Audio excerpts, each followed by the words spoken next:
I'm Gail Weiler, and I'm exhibit curator for the Irvington Historical Society, and I wanted to welcome you and hope that you'll see the latest exhibit on the Gilded Age. Such extreme decadence, and these industrialists, they had money beyond anything anybody had ever imagined. So that money was spent sort of so garishly and so frivolously that other people enjoyed seeing it. I think when you come in the door, you are looking at the costumes or the gowns, so one of which is connected to the Dows estate. It was the nephews of the Dows who also had mansions nearby eventually. One of the wives, her wedding gown is there.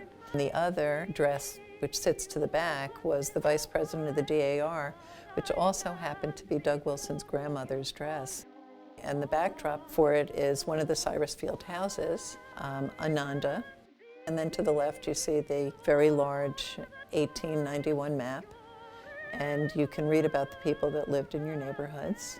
You also see collections of ephemera that were either donated by those of us who worked on the exhibit, Nikki Coddington and myself, or from the archive of women's gloves, sewing articles, and men's collars.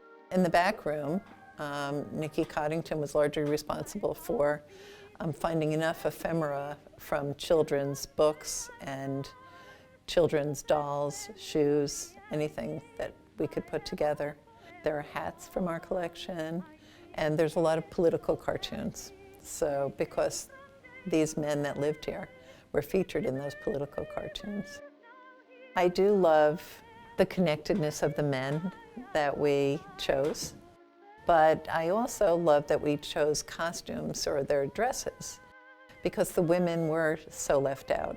And so the front of the exhibit, what those costumes meant and how the language of parasols, it was nice to explore that and how the women communicated and what they were doing at the same time.